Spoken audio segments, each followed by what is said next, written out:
You may proceed. Thank you. Good afternoon, sir. Good afternoon. Can you tell us, please, how you presently employed? I'm the Chief Deputy Medical Examiner for Orange County. How long have you had that job? Since April of 2008. Can you tell us what type of educational background you have that has qualified you for that position? I have a Bachelor of Science degree in biology and an MD, both from the University of Cincinnati, and training in anatomic and clinical pathology, and also a year of training in surgical pathology, fellowship year of training in forensic pathology, and I'm board certified in anatomic, clinical, and forensic pathology, and licensed to practice medicine in Florida and Ohio. What is the primary focus of your present practice? Forensic pathology. And for how long a period of time has that been the primary focus of your practice? Since 1997. Now, are you, pardon me, were you involved in some aspect of the medical examiner's investigation of the death of Caylee Anthony? I was. How did you first, prior to the remains being found, were you aware of Caylee Anthony? Had you heard of her? Yes, we were all aware of the missing child. Now, how did you first become aware that something had been found that might relate to her and might involve your office? I was in a deposition at the office involving a criminal case in which I had performed an autopsy when I was employed in Cincinnati. And Dr. Garavaglia interrupted the deposition and told me that skeletal remains had been found. There was a suspicion, of course, that this might be Caylee Anthony. And she was leaving town and asked me to take charge of the case until she returned. Do you remember approximately what time of the day this was on December the 11th? I think it was before noon. It was late morning. Now, did you dispatch Investigator Hansen to the scene, or was that something that Dr. Garavaglia did before she came to you? I believe Dr. Garavaglia did that before. So when is the next time that you had to do something involving this case?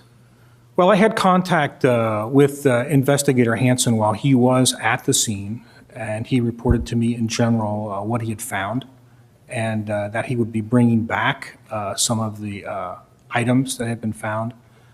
And I was prepared to receive them in the morgue and examine them preliminarily and provide some of the items to the FBI agent who was to transport them back to the FBI lab. Is that one of the reasons that Dr. Garavaglia asked you to temporarily be involved, to coordinate that evidence transfer issue? Yes. Now, so what was the first thing that you saw related to this case, Caylee Anthony's remains? Well, there came in several bags, but one of them was a large a bag that contained another bag in which there were the garbage bags and the fabric laundry bag, along with the leaf litter and some of the remains, small bones, and fabric. And there also was another bag which contained the skull along with the scalp hair and tape.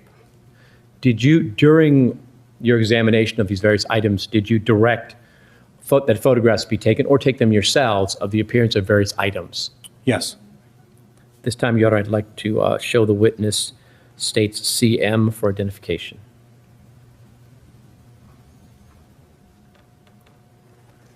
Do you recognize this photograph? Yes, I believe this is the first photograph in the series of photographs after Investigator Hansen returned with the items. And is this a photograph that either you took or was taken at your direction? It was taken at my direction. And does it fairly and accurately depict the appearance of the particular item that it shows? It does. This time, Your Honor, move to evidence states exhibit CM.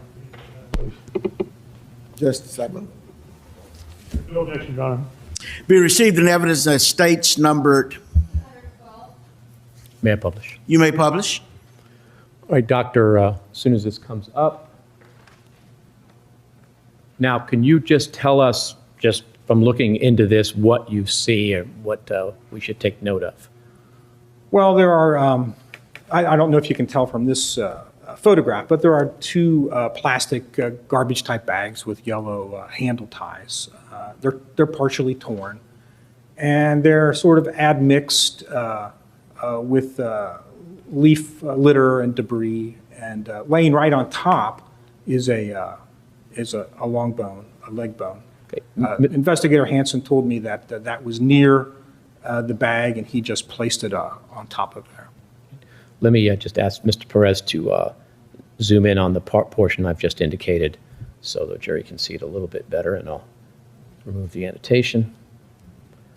Is this the what you refer to as a long bone? That's correct. When you say long bone, what is that a description of? Yeah, this is actually a bone of the leg. The white object that we can go back to the original photograph, please. You talked about the black garbage bag. Is there also a sort of a white, off-white object in there as well? Yes, there is a laundry bag, a fabric laundry bag that is there, sort of mixed in with the garbage bags and the leaf litter. Eventually, were each of these items removed and photographed separately? They were. Okay, we'll get to that later. Let me go to CN. Oh, I'm sorry. Apologize, I forgot to unpublish. Do you recognize this photograph? I do. What do you recognize this photograph to be? This is the skull with the hair and tape, along with some leaf litter and other debris that was received at the same time as the other specimens. And is this the appearance of the items that Investigator Hansen brought to the office once the paper bag is ripped away? Yes, And is it fairly accurate to depict its appearance when that was done? it is. At this time, Your Honor, move into evidence States Exhibit CN. What says the defense? Be received in evidence as states numbered. May I properly publish, Your Honor? You may publish. Thank you. Now, tell us just kind of what we're looking at in this photograph. You're looking at a human skull that is facing the observer, and it is upright. And in front, in the lower portion of the skull, over the jaw and lower portion of the facial bones, are several pieces of silver or gray-colored tape. There is also hair that you can see that is extending over the top of the skull. Let me, let's go on to the next photograph, which would be CO. Is this, do you recognize this photograph? Yes, this is the skull again, and it's in the same position. It has not been moved, but now it is photographed from directly above. And does it fairly accurately depict the appearance of what it shows? It is. This time, the state removed evidence, States Exhibit CO. What says the defense? Be received in evidence as states numbered. May I publish? You may publish. All right, so this is a photograph of the same object you said from above. Correct. The items that appear to flow down on the skull, what are those? Those are strands of hair. Yes. All right. And can you point out to the jury where you said that there was a hair mat? Can that be seen somewhat in this photograph? Partially. It is. It's down at the bottom on the That would be, right well, here. I don't know how that happened. That's colorful. That would be this area down here? Correct. Okay. Things got a mind of its own sometimes. All right. If we could go on to the next photograph, please, which would be CP. Do you recognize this photograph? I do. And does it fairly and accurately depict the appearance of the skull from the side? It does. This time you ought to move to evidence States Exhibit CP. What says the defense? No objection, Your Honor. It will be received in evidence as states numbered. May I publish? You may publish. All right, doctor, can you just describe to the jury what we're looking at here? We're looking at the right side and back of the skull. And in this photo, you can see the multiple strands of hair that go over the top of the skull, as well as a pretty good picture of the mat of the hair that is now at the bottom of the skull. And then toward the front, on the right side of the picture, you can see the tape. Now, just for reference, would the eye sockets be in this direction? Correct. And the tape appears to come around to the side. Is that correct? Yes.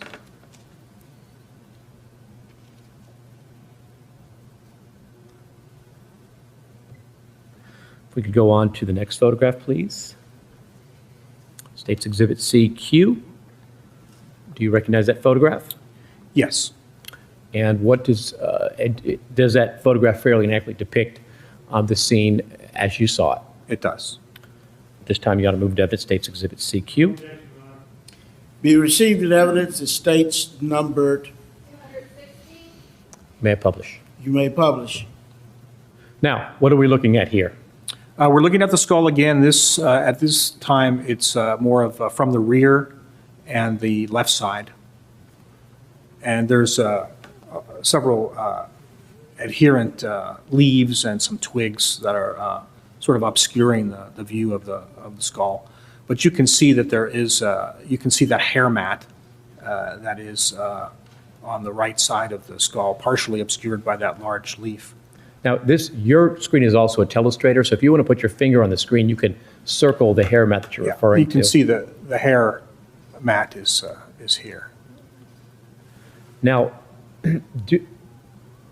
there seems to be some thicker objects within the hair mat. What are those? Those appear to be plant roots. That's might be my opinion. Go on to the next photograph, please. And this photograph CR for identification, do you recognize that? I do. And does that fairly and accurately depict the appearance of the skull? In this photograph, is someone tilting the skull in some respect? Yes, that is either myself or Dr. Schultz is holding the skull in that position. And can you just kind of use your hands to explain to the jury what the position is that's being held in? Is it just being tipped, or is it actually being fully held? It's being supported. It looks like the back of the skull, the very back of the skull may still be resting on the bottom of the paper bag, but the top of the skull is being held up so that the face part of the skull would be perpendicular to the camera. And the hands appear to be sort of on the sides and slightly behind the skull. Correct. Sort of cradling it up. the head. This time you ought to move into evidence, State's Exhibit CR. What says the defense? I have no objection, Your Honor. Be received in evidence. You may want to clear the screen of the last circling. That's Oh, thank you, still on sir. May I publish? there. You may publish. All right, so explain to here again what we're looking at in this photograph. Well, again, we're looking at the skull face on. It's oriented on its side, so that the top of the head is on the left side of the picture, and you can see the eye sockets, the orbits.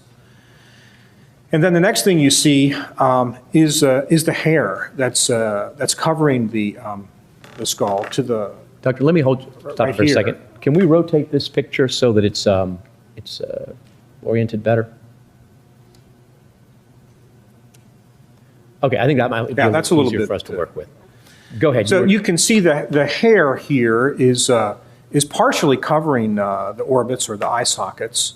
That's the same hair that we saw that we will see underneath the skull and behind the skull, and then right below that is the tape. Now, this part of the tape here, obviously we're not seeing this in 3-dimension. Is that a flap of tape that's separate from this part, like it's flapping back? Okay, can you tell what that is? The pieces of tape were attached to each other. They weren't loose. How many They were not pieces? separated. How many pieces of tape were there? Do you? I don't know. I don't recall how many separate pieces. I think 3. But it was more than one. But I did not separate them. Yes, it appeared to be more than one. Okay. All right. Thank you. Let's go on to the next photograph. So it would be CS, and I will clear the annotations. Now, do you recognize CS for identification? I do. And is this a photograph of the same skull from a different angle? It is. At this time, and it does fairly accurately depict the appearance of the skull. It does. This time, you are to move to evidence states exhibit CS for identification. No objection, Your Honor. Be received in evidence, the states numbered. May I publish? You may publish. Now, what is the angle of this, or how is this photograph taken? The skull has been tilted so that the bottom now is upward toward the camera. And it's a little bit difficult to orient, but if you look here, this is the bottom of the jawbone or the mandible. It would be this area. So you're looking up from this direction. And then in the front here is a portion of the tape. And then the rest of this, all around the base of the skull or the bottom of the skull, is the hair, along with the what appear to be plant roots and pieces of leaves. Now, when the skull is tilted, as it is in this photograph, does the mandible stay in place? It does. Is that at all unusual? It is. Tell the jury why it's unusual. Well, by the time you reach the stage of decomposition and a human skull, the mandible is not attached anymore to the rest of the skull, and typically they are not even found together. If the skull is moved, which happens frequently because it is round and it will roll to some extent, the mandible is usually left behind at some point. In this case, it's still attached because of this hair mat, which has these ingrown plant material, which is giving it a level of consistency which is holding the bones together. Now, the tape that let me clear those annotations and we'll do some more. The tape that we see in this photograph that I've just indicated here, is that adhering to anything? It is, the tape itself was no longer adhesive as tape would be if you were to pull it off of the spool. But there were still stuck to it in the corner small portions of the hair, and part of the tape, which is partially a fabric, was attached to that hair and had also slightly attached to the mandible itself. Now, you said it wasn't adhering, I mean, it wasn't sticky anymore, That's correct. but yet it was still hair and you said part of the mandible stuck to it. And so, Yes, I think actually it was part of the fabric from the tape that was stuck to the mandible rather than the tape itself. all right. You can actually see that, I think, in this picture, not so clearly, but in one of the other pictures, you can see small pieces of the fabric from the tape, as well as roots that had grown into and around the hair mat. Did you eventually remove the tape from the skull and the hair mat? Yes. And did you have to cut away some of the hair in order to release the tape? Yes, a small portion of the hair and some of the fabric had to be cut. The purpose of that was to maintain as much as possible the integrity of the tape itself. I didn't want to pull it because I didn't know what evidence it might contain. Go on to the next photograph, please.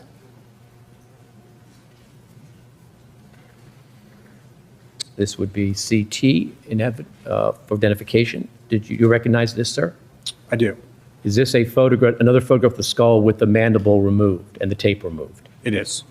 Does this fairly and accurately depict the appearance of what the photograph shows? It does. This time you moved evidence states exhibit CT. No objection, Your Honor. It would be received in evidence as states numbered. May I publish? You may publish. Now, tell me how was this photography accomplished? Well, we're looking at the skull now from the bottom. And the lower jaw, the mandible, has been removed, so you can clearly now see the upper jaw, and there are some teeth in place there. This is the back of the head here, and then covering the entire back of the skull and bottom of the bottom half of the skull is the hair mat. Now, in order to remove the mandible, did you have to separate it from the hair or the tape, or how were you able to do that? Once I removed the tape and teased apart the hair, the mandible was easily removed. You mentioned a few minutes ago how unusual it was to find the mandible with the skull. In situations where you've had skeletal remains found above ground, not buried, but above ground, in your experience, have you ever seen a situation where the mandible was found with the skull? I have not.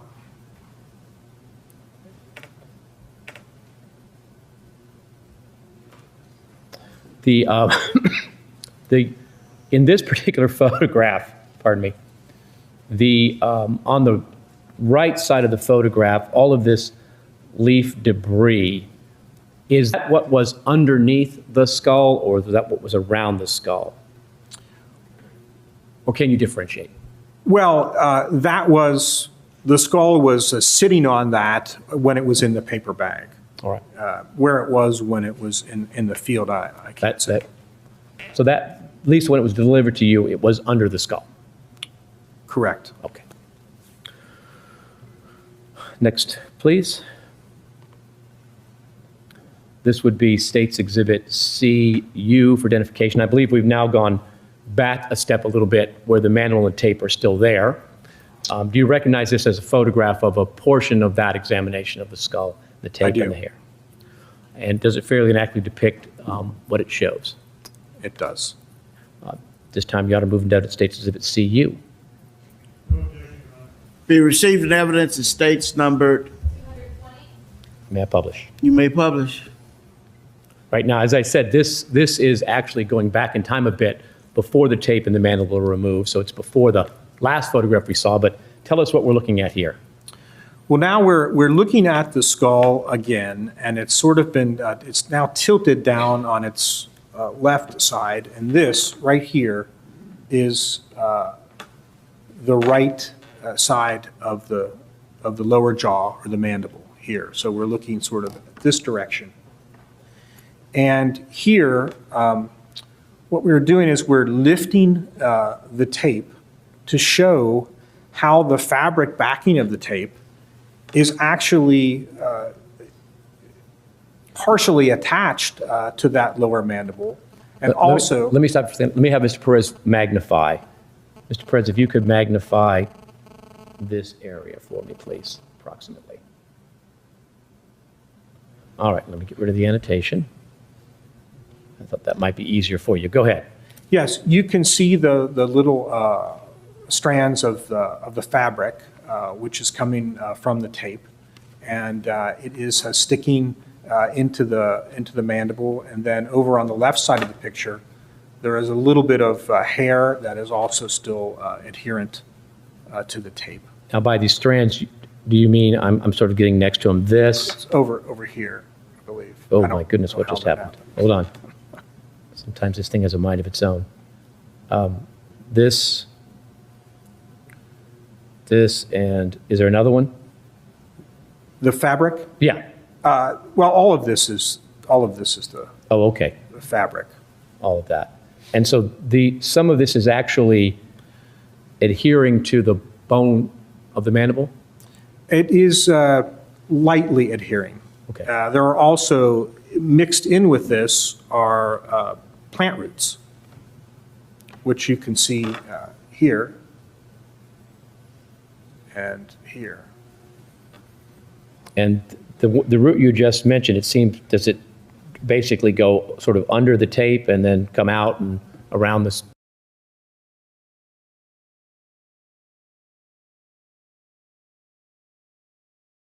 Let's go back to the original photograph, please. Okay. So as you said, in this case, you've actually lifted the edge of the tape up so that you can appreciate that. Does this also indicate that it's multiple layers of tape? Yes. Anything else of significance in this photograph? I don't believe so. We'll go on to the next photograph, please. This would be CV for identification. Do you recognize this as a photograph of the tape after it's removed? I do. And it fairly and accurately depicts the appearance of the tape after it was removed? It does. This time, Your Honor, move into evidence State's Exhibit CV for identification. It will be received in evidence. It states numbered. May I publish? You may publish. All right, just describe for us what we're looking at here.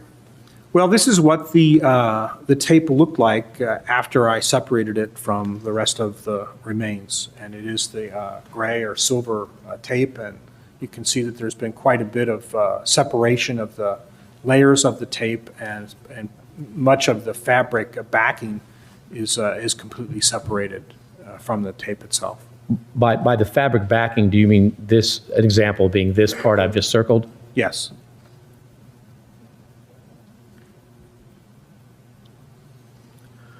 Now, was that tape taken into evidence and released to the representatives of Federal Bureau of Investigation? Yes. May I approach the witness, Your Honor? You may. Let me show you what's been marked as KN for identification. Ask if you recognize this item. This is an evidence bag labeled with unidentified skeletal remains and the number for this case and the date and my initials. Is that the bag into which the tape was placed when you released it to the FBI? It is.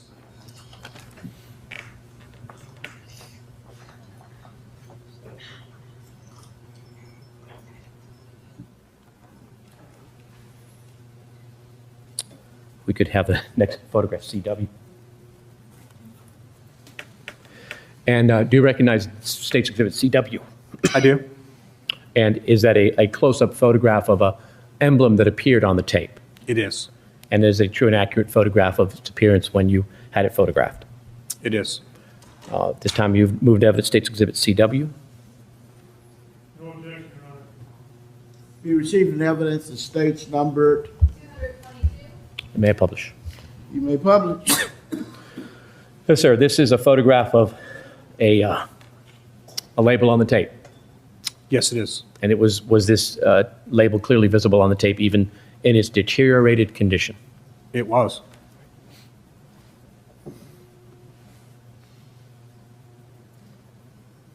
This obviously is the tape. Has the tape been cleaned of dirt at this point? No, there was no attempt to clean the tape at all. So there may be parts we can see once it's cleaned that we can't see now. Correct. Thank you. If we could go on to State's Exhibit DD. Now, State's DD in evidence, do you recognize that as a photograph of one of the items that was brought to your facility by Investigator Hansen? Yes, I do. Does that fairly accurately depict the appearance of the item at the time you saw it? It does. This time, moving to evidence, State's Exhibit DD for identification. I have no objection, Your Honor. Be received in evidence. It states numbered. 223. May I publish? You may publish. All right, what are we looking at here? We're looking at a fabric laundry bag. And is this one of the items that we saw in the first photograph I showed you, sort of everything in a big bag, if you will, or in the body bag? It is. So this item's taken out and displayed separately. Correct. Next photograph, please. DE. Do you recognize this photograph? I do. Is this a photograph of a different aspect of the same item? It is. Does it fairly accurately depict the appearance of the item? It does. At this time, Your Honor, move into evidence, State's Exhibit DE. It will be received in evidence as states numbered. 224. May I publish? You may publish. All right, so what are we looking at here? Pardon me. Excuse me, just a second. While we're taking a roll call, Sorry? you slow down just a little bit because you're saying something. I'm not Sorry. over here. I can hear your typing. I'll talk loud, All right, folks, let's move on. sir. What is this item? This is the fabric laundry bag. We're looking at it from the side. It consists of a sack, really, of canvas-type off-white fabric. And the opening is, has a rigid ring-like structure designed, I think, just to keep it open. Is the inside of the bag covered with some waterproofing of some sort? Yes, I believe it had some type of coating on it that I don't know if it was waterproof or just resistant to moisture. Next photograph, please. Do you recognize this as a photograph of the interior of that same bag? That's correct. This time, Your Honor, move into evidence, State's Exhibit DF. Be received in evidence as states numbered. 225. May I publish? You may publish. Okay. This is the appearance of the inside of the bag. Is that correct? Yes, this photo is taken looking directly into the opening of the bag, and you can see that there are two handles, two fabric straps or handles on either side of the opening. Now, when this was in the larger conglomeration of stuff, were there things inside the bag that were removed before this photograph was taken, or was this basically its contents when it was collected? I don't believe at this point there had been much in there that was removed. If there was, it was just debris? Debris, and there are more things in here that were removed later. All right. But it has not been cleaned at this point? No, it has not been cleaned. Next photograph, please. Do you recognize this as a photograph of the label of that item? Yes, it is. At this time, move to evidence, State's Exhibit DG. What says the defense? No objection, Your Honor. Be received in evidence as states numbered. 226. And may I publish? You may publish. This is a photograph of the label of that bag. Is that correct? That's correct. Next photograph, please. Is this a photograph of the other side of the label? It is. This time, when you move to evidence, State's Exhibit DH. No objection, Your Honor. Be received in evidence as states numbered. 227. And may I publish? You may publish. Do the juror have a hand up? Oh, I'm going too fast. I'm sorry. Let's go back to the prior photograph. I apologize. I guess I should check to make sure it's on. It's about a 3 to 4 second Yes, sir. delay once you press the publish. Sir, I'm sorry. I'm trying to move through them too quickly. All right. Everyone okay? Can we move on to the next one? The one we just moved. This would be the next one. All right. Okay. We can move on to the next photograph. This is a photograph of the garbage bags that were in the original photograph, along with the white bags and the other items. Correct. This time, State will move into evidence. State's Exhibit D. What says the defense? DI. I apologize. I need to change my glasses. This is State's Exhibit DI. No objection. Be received in evidence as states numbered. 228. And may I publish? You may publish.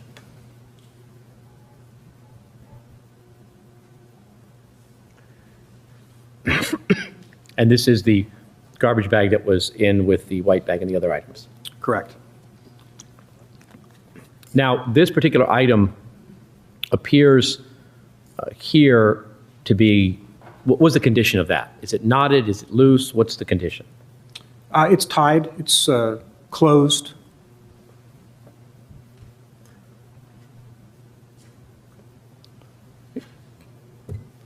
Next photograph, please. This is State's Exhibit DJ. Is that just a closer photograph of the knot closing that bag? It is. Yeah. This time, State moved to evidence, State's Exhibit DJ. No objection, Your Honor. It will be received in evidence. The state's numbered. 229. May I publish? May publish.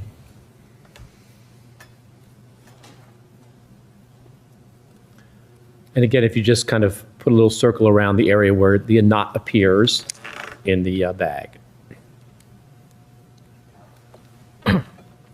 Was the bag, at the time it was found, untorn? No, both of the bags had multiple tears in them. Fairly shredded up? There were large areas that were not disrupted, but each of the bags had multiple areas where there were multiple holes, irregular holes. Next photograph, please. This is DK for identification. You recognize that as a close-up of the knot. It is. This time moving to evidence, State's Exhibit DK. What says the defense? No objection, Your Honor. It will be received in evidence. The state's numbered. 230. And may I publish? You may publish. Now, this particular photograph, you said this is a close-up of the knot in the bag. Is Yes. that correct? Does this area reflect the sort of the opening of the bag had it been still intact? Correct. That would have been the intended opening. Do you recall approximately how big the opening was? I mean, in this Yeah, in that position, I don't recall, perhaps a couple of inches in diameter. photo. Okay.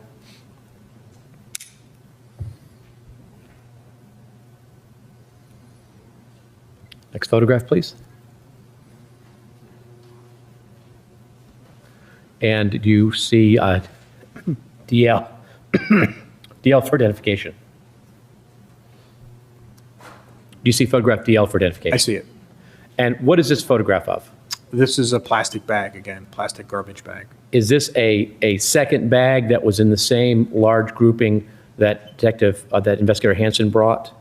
It appears to be, but I'm at a slight disadvantage viewing the photographs out of the normal sequence. So I it's see. difficult for me to say. There's no other identifier on it. Okay. But do you recognize that it's a photograph of some of the items that were found therein? It is. This time you moved to evidence, State's Exhibit DL. What says the defense? Objection, no credit, Your Honor. He didn't know where it came from. I believe he said it was a photograph of the items that were in the bag. He just isn't certain whether it was that bag or another bag. Still, I believe. Objection overruled. Be received in evidence. The state's numbered. 231. May I publish? You may publish. And this is just a photograph of another item that was in that same grouping. That's correct. Okay. Next photograph, please. You recognize what's in State's Identification DM. Yes. And what do you, is that a photograph of one of the items that was collected by Investigator Hansen and brought to the medical examiner's facility? It is. This time you moved to evidence, State's Exhibit DM. No objection, Your Honor. Be received in evidence. The state's numbered. 232. May I publish? You may. Now, what are we looking at in this exhibit? This is an article of clothing. Appears to be child's short pants. And this is one of the items that Detective Hansen brought in, is that correct? Correct. This is a bit time to take a recess. Yes, sir. All right, ladies and gentlemen of the jury, we're going to take our mid-afternoon recess for Thank you. Good morning, Dr. Rutz. Good morning. I believe where we left off, we were going through photographs of various items that were collected by Investigator Hansen from the scene where the remains were found. I believe the next one we're up to is State's Exhibit DN for identification, next photograph. Do you see State's Exhibit DN on your screen? I do. And do you recognize that as a photograph of, I believe, the front of the pair of shorts we looked at the back of yesterday? That's correct.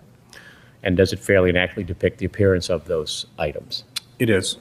This time you ought to move into evidence State's Exhibit DN. It will be received in evidence as states numbered 233. May I publish? You may publish. Now, Doctor, this particular garment, obviously in the photograph, it appears to have a number of holes in it. Yes, it does. Having looked at it, in 3 dimension, did it appear that the shorts had been torn, cut, or the product of insect and predator activity? Well, I can't rule out that some of the defects that I see in the material occurred before the decomposition, but certainly a lot of what I see here is consistent with clothing that we see in a case of decomposition. All right. Thank you. Could I have the next photograph, please? Do you recognize this as a photograph of the tag of the item we just saw showing, actually the first of 2 tags on it? Yes, And is it an accurate photograph of the tag? it is. This time you're removed evidence. State's Exhibit DO. DO. It will be received in evidence as states numbered. 234.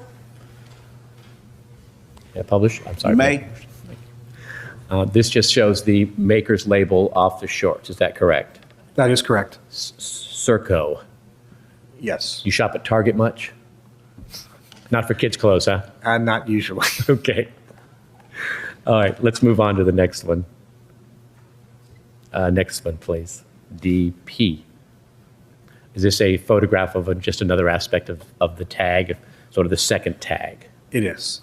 This time you got to move into evidence State's Exhibit DP. What says the defense? It will be received in evidence as, Exhibit number 235. May I publish? you may publish. And Doctor, again, this is the second tag in the shorts, indicating its composition. Correct. And may I have the next photograph, please? DQ. Doctor, is this a photograph of the backside of that tag? It is. This time, moving to evidence State's Exhibit DQ. DQ, like Dairy Queen. Okay, it will be received in evidence as states numbered. 236. And may I publish? You may publish. Again, this is the washing instruction label from the shorts. That's correct. All right. Could I have the next photograph, please? DR. Now, amongst the various debris that was found in and amongst the bag, were there some letters found? Yes, there were. And did they appear to be letters, the kind that would be on a shirt or child's shirt, perhaps? Yes, they were.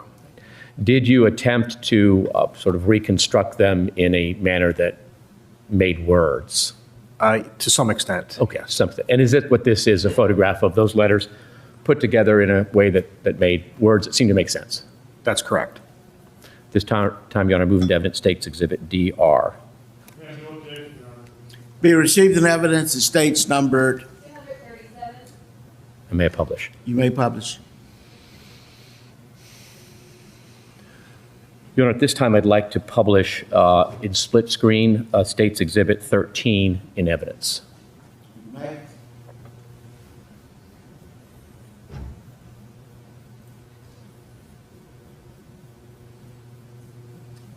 Mr. President, is it possible to zoom in on the this? I want the jury to have a moment to look at that.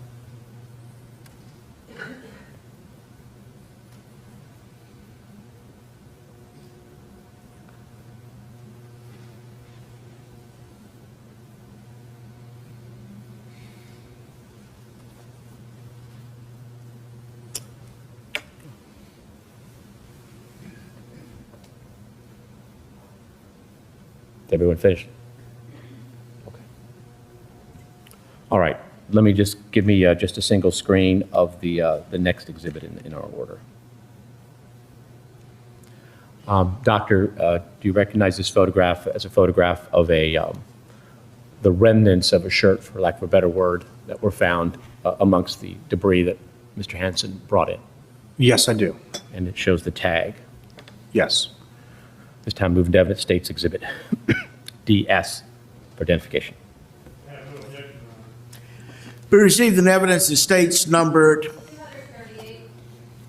May I publish? You may publish.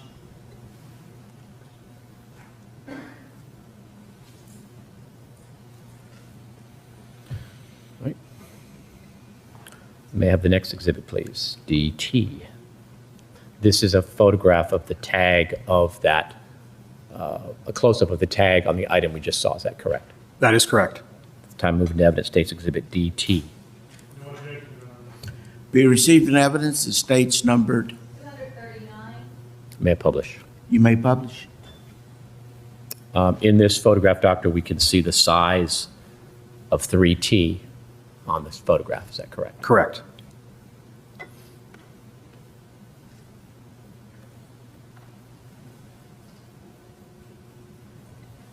Let's move on to the last photograph. This would be DU. Do you recognize this photograph? I do. What are these items, to the best that you were able to tell? The lower item, I believe, is a blanket or portion of a blanket, and the upper item is a portion of a fabric that I was not able to identify. It was just in with the other debris. That's correct. This time, Your Honor, moving to evidence, States Exhibit DU. I have no objection, Your Honor. Be received in evidence the states numbered. 240. May I publish? You may publish.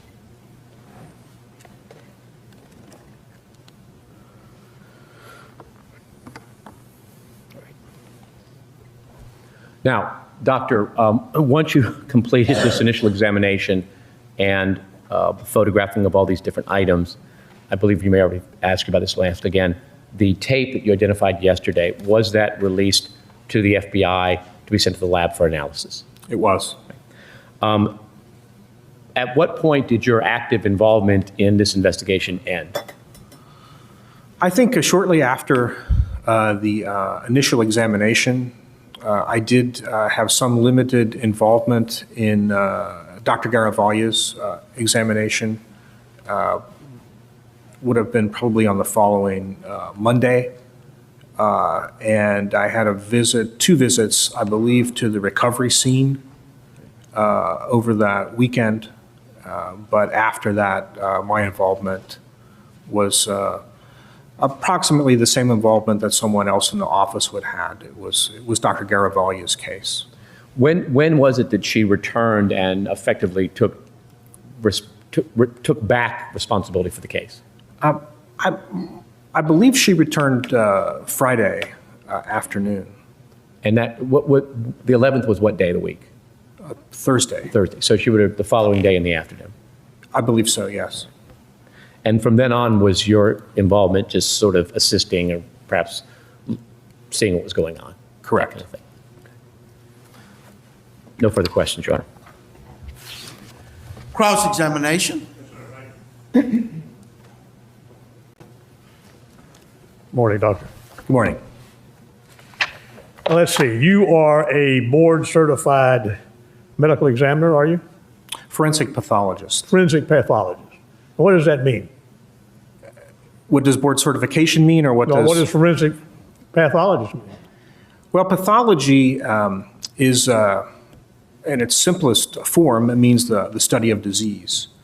And a pathologist is a physician who most commonly is involved in the diagnosis of disease states, either by analyzing tissue or body fluids. Pathologists also perform autopsies in order to determine a cause of death. A forensic pathologist is a subspecialty pathologist, and forensic pathology is particularly involved with investigation of death. in order to determine the cause of death and the manner of death. So you're a scientist. I would not use that term, but many do. Medical scientist. You could use it. Now, this particular case, before the remains were found, you were already aware of the whole surrounding hoopla about the missing child, weren't you? Yes, sir. And it was common discussion within your office, wasn't it? It was discussed. I don't know if it was common.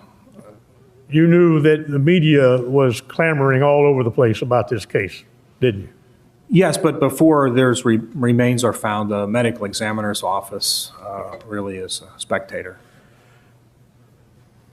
But when you received the announcement that the remains or suspect remains had been found, of course, there was more and more conversation in the office. Correct. And in the ordinary course of business, Chief Investigator Hansen responded to the scene Correct. before you did. Correct. He took pictures. He did. He surveyed the scene. He did. He made some supplemental reports He did. and came back to you. That's correct. You were in charge. That's correct. You were the deputy medical examiner on call basically at that time. That's correct. Dr. Garavaglia was gone elsewhere. She was.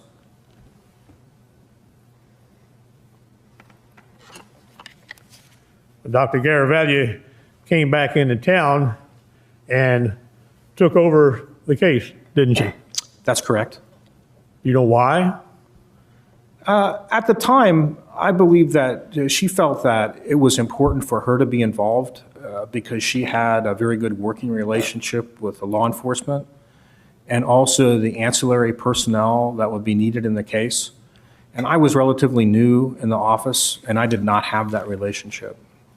And an additional reason you have mentioned is because of the high media profile of this case. Well, I don't think that alone had a bearing on it. It is a complicated case, a case that requires the use of investigations that are not actual parts of our office. So I'm sorry, go ahead. I think in a case like that, where there is the requirement for the use of ancillary personnel and other investigations that are not based in our office, that was reasonable on her part to coordinate that. She would have been involved at any rate, even if it were my case. But you were fully capable of handling that case, the autopsy, making the reports, conclusions, and opinions, weren't you? I believe so. And you've done it many, many times before. Well, nothing, this. not under exactly the same circumstances, but similar. Now, you had some conversation yesterday with Mr. Ashton, your testimony regarding the duct tape, Correct. and looked at various pictures. That's right. And if I recall correctly, I'm sorry. Kind of tilt the screen away so they can't. No picture on there, is there? No, there's no picture on there, but she just wants to make sure that she's not supposed to see. Thank you very much. There was no duct tape on the left side of the skull, was there? I'm not sure I understand your question. There was no duct tape on the left side of the skull. Well, what do you mean by on? All right. You have described in photos yesterday, and I'm going to avoid showing them if we can, but that there was some duct tape adhered to a little bit of hair mat on the right side of the skull and then laying forward. Remember? Yes. All right. There wasn't any duct tape when you found or were presented with these remains on the left side, was there? Well, I think it extended beyond the midline up to the left, certainly, but it wasn't attached. The tape itself was not attached to the skull. And there wasn't any on the back of the skull either, was there? No. So there was no duct tape around the skull, was there, sir? Completely encircling it? Correct. No, sir. And the only place that the duct tape was adhered to was part of the hair mat on the right side bottom area of the skull, correct? No, I think there were points of adherence also on the left side. Did you remove the duct tape I did. and you cut it loose from the hair? I did. And then did you examine it? We took a photograph of it, looked at it briefly, but I didn't conduct any examination of the duct tape itself. You didn't do any microscopic examination for it? No, sir. You do anything to swab so you might preserve some potential DNA evidence from the duct tape? I did not. Were you careful in handling the duct tape, sir? I was. Did you wear protective gloves? I did. And were you suited up in full protective clothing in the medical examiner's office? Yes, sir. And did you carefully take that duct tape and put it in an evidence bag of some sort? Yes, sir. And then send it to the Federal Bureau of Investigation, their lab for testing? It was released to a field agent from the FBI. Now, there was no human tissue of any kind on that duct tape, was there? Nothing that I could identify as human tissue. Now, you examined these remains pretty carefully, did you not, doctor? It was a preliminary examination, and I wouldn't say that I did a careful examination of the remains. My goal at that point was twofold: to provide material to the FBI lab for identification purposes, and to provide the duct tape for analysis. And in your examination, whether it be preliminary or otherwise, isn't it true that you found no evidence of trauma of any kind of these remains? I did not see any evidence of trauma. You didn't see any evidence of a broken bone? There were portions of bone that were disrupted, but I did not analyze them to make a determination as to what may have caused that disruption. You didn't see any evidence of closed reductions of fractures in any of the bones, did you? I did not. Tell the jury what that means, or a closed reduction. Objection, relevance to something that wasn't present. Overruled. Could you repeat the question? Tell the jury what is meant by the term closed reduction. You mean a healing fracture? Right. A healing fracture is simply an irregularity, usually a nodular irregularity in a portion of a bone, which is an indication of a prior injury. And there was no indication that you could find of any prior injury. Isn't that true, sir? I didn't see any. Now, in the process of this autopsy, did you resect the calvarium?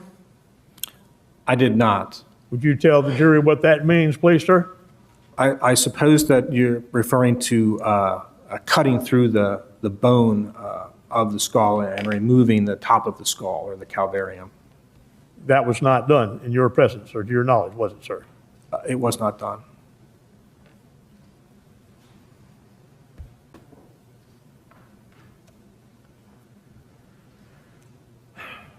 If that body had been found 4 months before it was, would you have expected to have available more forensic evidence than you did? Yeah, it's possible.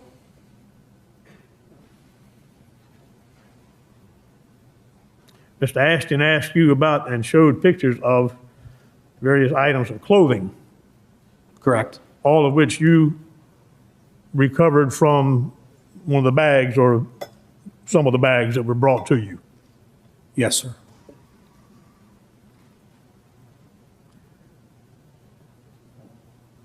You remember what size the shorts were, sir, according to their tag? I believe 24 months.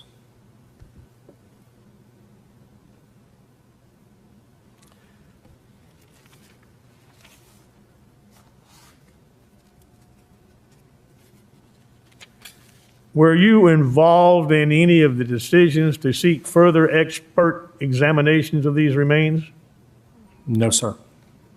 Did you participate with the examination of the remains with Dr. Schultz? Only the initial examination that occurred on the late afternoon and early evening of the 11th. Dr. Schultz is an anthropologist, correct? As a forensic anthropologist.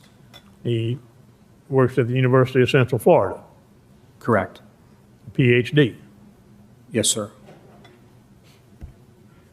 Did you also participate in any regard, sir, with examinations of toxicology? I did not. Are you aware that, in fact, requests for toxicology testing and screening were made in this case? Sustain. Did you jointly sign the final report of autopsy in this case with Dr. Garavaglia? I did not.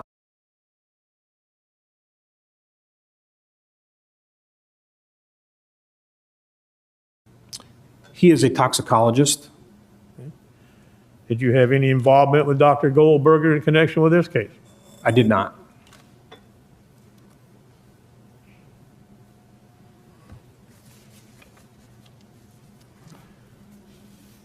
An issue apparently was made in the beginning of your testimony and part of it regarding the location of the mandible.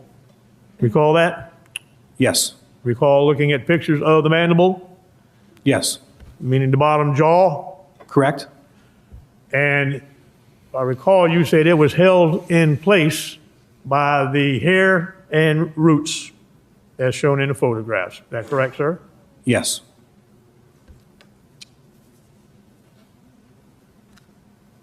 And when you picked up the remains from the table where they had been presented, did you hold the skull in your hand, sir?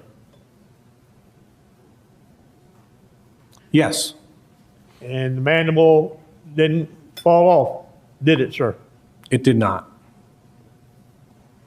And when it was moved around in the different positions on the examining table, it didn't come off, did it, sir?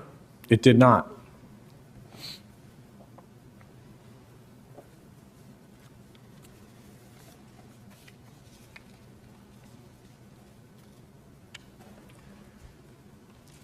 You have just moments ago talked about the duties that you have, and that is to determine the cause and manner of death, correct? That's correct. That's a medical examiner's job. Primarily, yes. You do not know from your examination and the evidence the cause of death in this case, do you, sir? I did not make a determination of cause and manner of death in this case. Okay. My question is very specific, doctor. You do not know the cause of death in this case, do you, sir? I do not. And the manner of death in this case has been officially determined by Dr. G as a homicide, correct? That's correct. Is the term homicide a scientific term? Objection exceeds the scope. Sustain. As a medical examiner, are you called upon to make the decisions of both cause and manner of death? Objection has been answered. Sustain.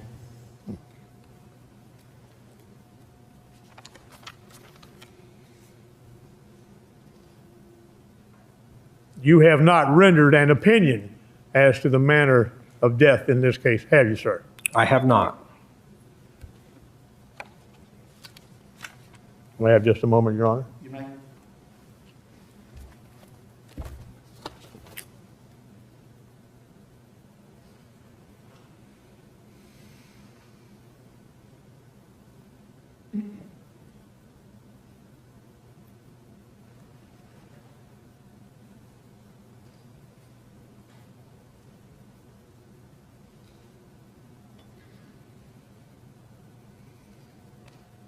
Thank you very much, sir. I have no more questions.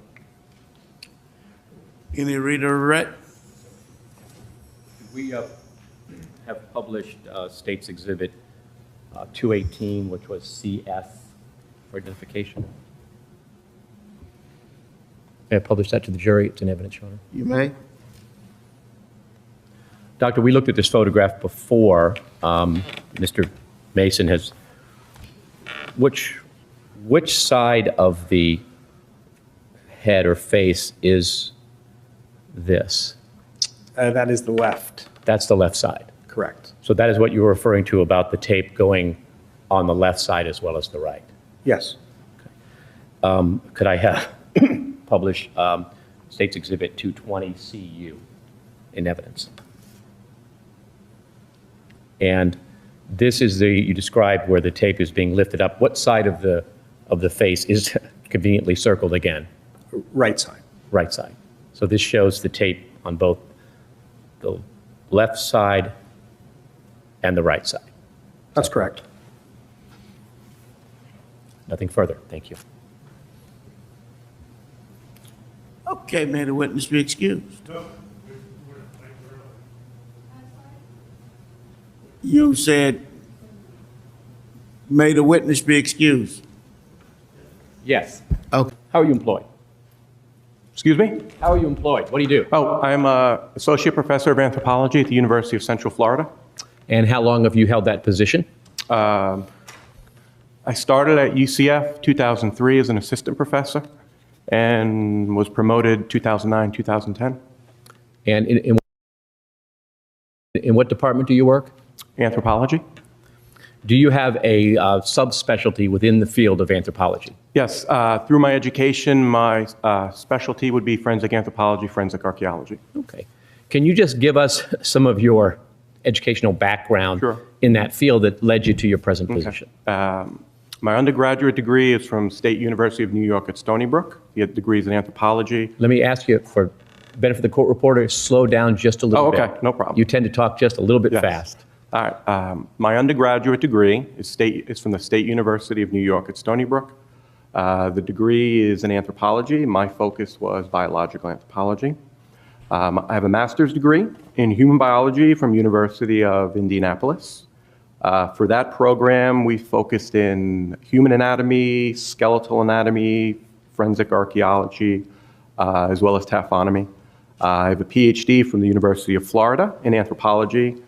My specialty was forensic anthropology, forensic archaeology, and while at the University of Florida, I spent 5 years at the Human Identification Lab, which is a forensic anthropology lab.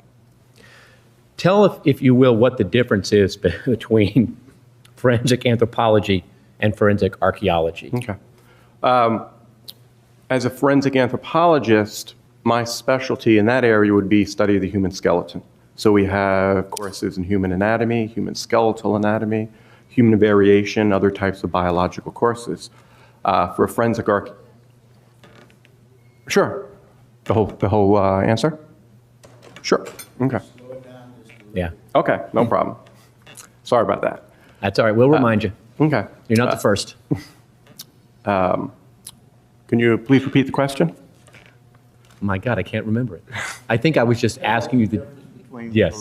forensic anthropology and forensic archaeology. All right. As a forensic anthropologist, our specialty would be studying the human skeleton.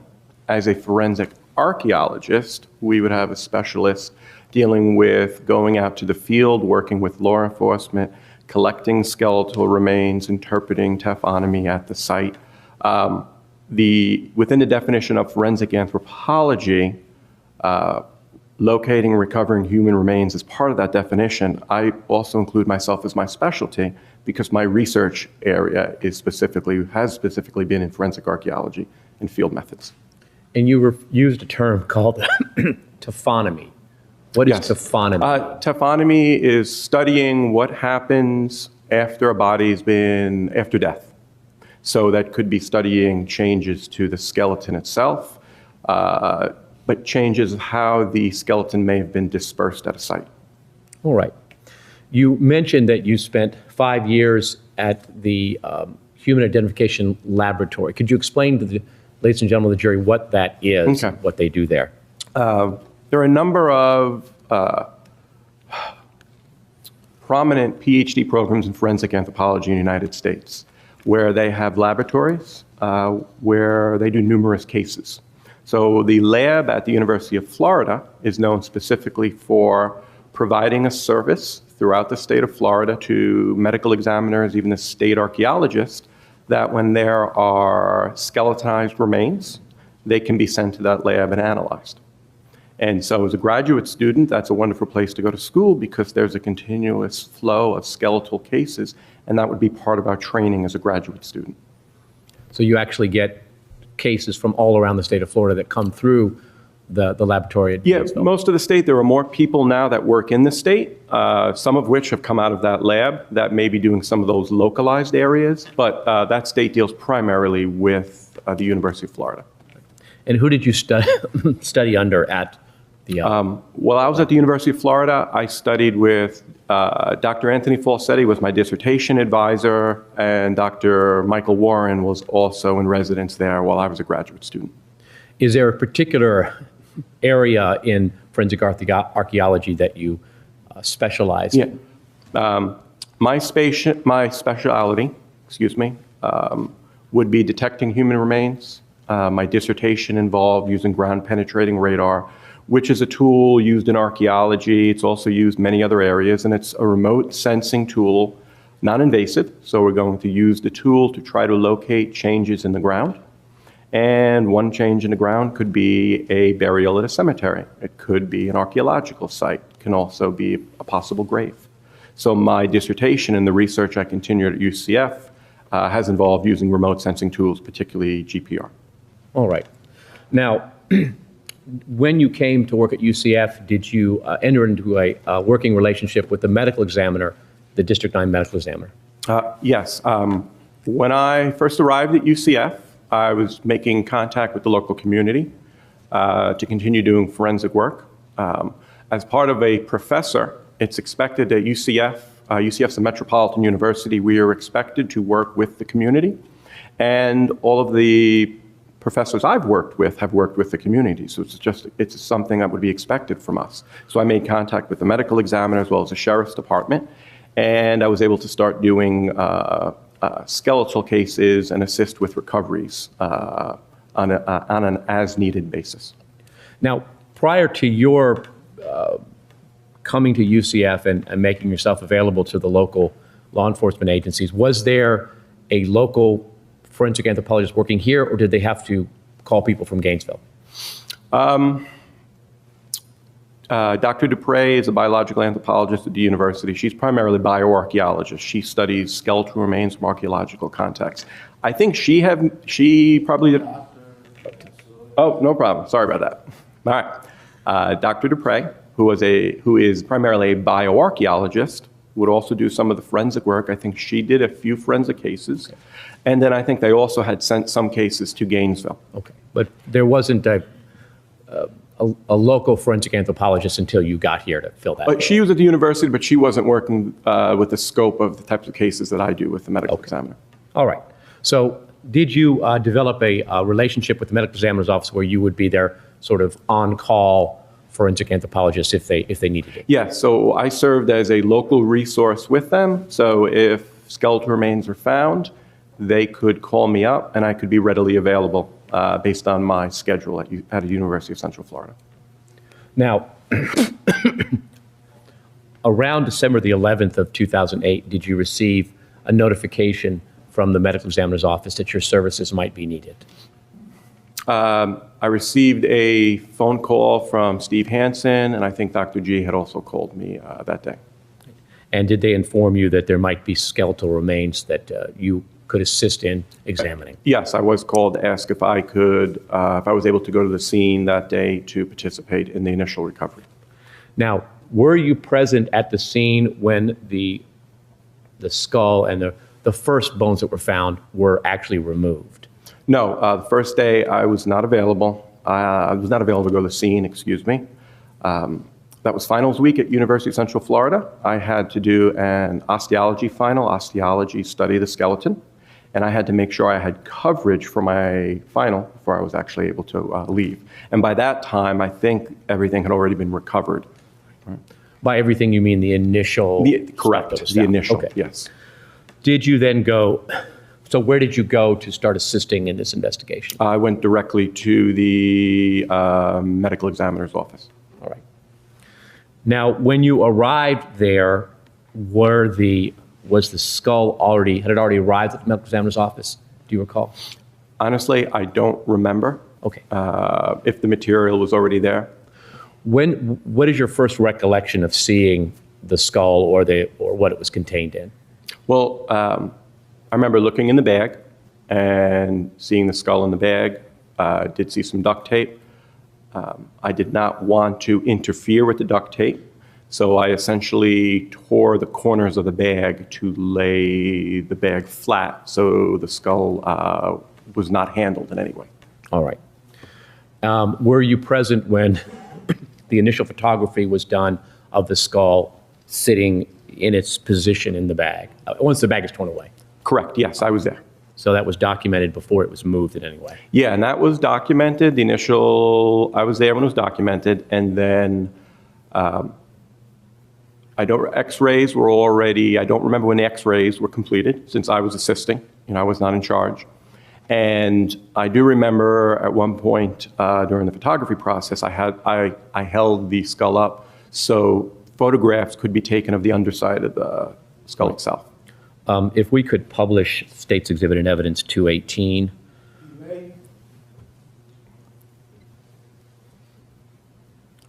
Is this one of the photographs that you're referring to where you are holding the skull so that it can be photographed? Correct. Right at the very top of the screen, I guess it's where the blue color changes. That should be a glove of mine holding it up. Up here? Correct.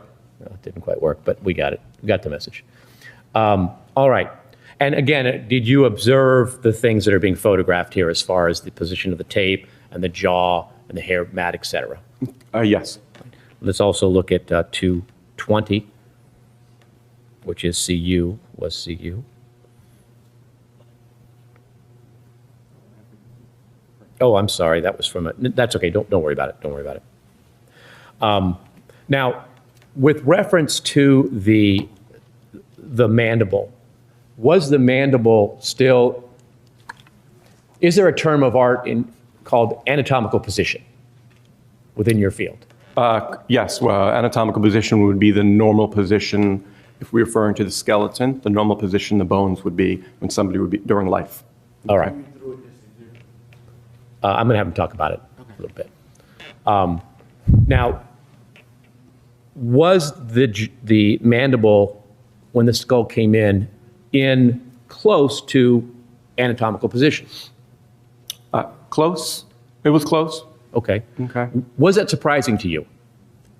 To see a mandible still retained on the bottom of the skull from a surface recovery, yes, that was surprising. Why is that surprising? Generally, there needs to be something there to hold the mandible in place. Just through gravity, the mandible will normally separate once the soft tissues are no longer present. And based on your examination of this, what was holding the mandible in place in this circumstance? From this examination would have been if we see from the picture that's still up there, it would have been the hair that had moved to the base of the skull. Right. Was there anything else in the hair? Well, we can see right in the picture here, there is some leaf litter and it looks like some roots that were there. How about the tape? What did that have any involvement in holding the mandible into place that you could see? No, because I think the tape was adhered to the hair, but I don't recall it holding the mandible in place in this view. All right. I'm going to unpublish the photograph at this time. Let's just take the photograph off. Now, during your examination of the initial bones that were brought in, did you find anything indicating evidence of any kind of trauma to the bones? No, there was no evidence of trauma. Now, did you participate in planning a thorough excavation of the site where the skull was found? Okay. I provided an advisory role to the Sheriff's Department, but I would not call it an excavation. because an excavation would interpret we were, normally we say excavation, we're out there with trowels and we're pulling back subsurface soil layers. In this instance, I would call this a recovery because the material primarily was not buried. There were some items, but for the majority of the material was underneath the leaf litter throughout the site. All right. Now, what was the plan for recovery? How was that done? Okay. I had, on the 12th, I arrived at the scene in the morning and talked with Susan Mears, who was the crime scene supervisor. And we talked about how to proceed with processing this type of scene. And this scene posed numerous difficulties because we were dealing with a small child. The bones are very small. The bones, during growth, many of the bones are in multiple parts. So we had additional parts of bones that we would have to consider. Some bones had not even properly, were not completely ossified yet. And it was a heavy, heavy wooded environment. Lots of surface plant material. So there are many issues we had to consider. And so we already knew where the primary area was where the skeletal remains were located. So what we decided was we would process the scene starting there. And what I instructed was everybody should be on their hands and knees. We need to be removing leaf litter. And we would be screening or double checking. All that material that was removed would go to a sifting station. So we started where the known material was and we worked out from there. It was kind of our we talked about initially. And I worked the initial location where the skeletal remains were found. I felt it was best that I started that area with Susan Mears just because I was the one that would be identifying all of the bones that were found in the field. Now, when you say, you use the word screening, what does that mean? How is that done? Normally when we're doing a recovery or an excavation, all of the material that would be removed would be brought over to, essentially, we just like a screening box. It would be some type of mesh on the bottom of a box, and we would put all the material in there, and then there would be one or two people working each screen, and then they would thoroughly sift through all that material. And in this instance, the sheriff had set up, I think, a secondary area. Everything that was even sifted through was sifted through again. Now, did you advise them to use a certain kind of mesh based on the kind of bones you were looking for? Yeah, I told them to go to a smaller size screen. I mean, I think they had two sizes, and so I'd advise them that everything should be no larger than I think what standard chicken wire is. Off the top of my head, I can't remember what that size was. Is that because of the small? The bones were so small, correct, yes. All right, I've got some. Did you have photographs? Have you seen photographs that were taken of the process that you could explain to the jury, sort of how the process went? Say that again, please. I'm sorry, that was a very bad question. Are there photographs that you've reviewed that show the process of this recovery to help explain to the jury exactly how it was done? Yeah, I know the sheriff's department, they were the ones in charge of taking all the photographs. Like I said, I was only there as an advisory role. I was not, thank you. I was only there as an advisory role, so I was not out at the scene the whole time, but we kind of set up a protocol with them, and they would document the different steps of the recovery with photographs. Were we seeing any photographs? Or I'm going to show you some right now. Okay. If we could have for the witness States Exhibit EP for identification. Do you recognize this photograph, sir? Yes, I think this one is, sheriff initially set up the main area. They essentially put this, whatever you want to call it, tarp thing over here. They set up over the main area. Excuse me? Canopy. Thank you. Yeah, canopy over the main area. Right. And that is was set up over the main area. You talk about the main area where the skull initially was found. Correct, where the skull was initially found. But I could not tell you which day this is since I did not take the initial photograph. And I'm assuming it's the first day, but Does this fairly and accurately depict the appearance of the process? Yes, this is because in this instance, what we have is one of the crime scene supervisors just showing she's on her hands and knees, which is most of the time we are on our hands and knees because of small bones. They were laying flags out where items were located so they could later map them in. Yes. Now, this mapping process, tell the jury how that worked. Okay.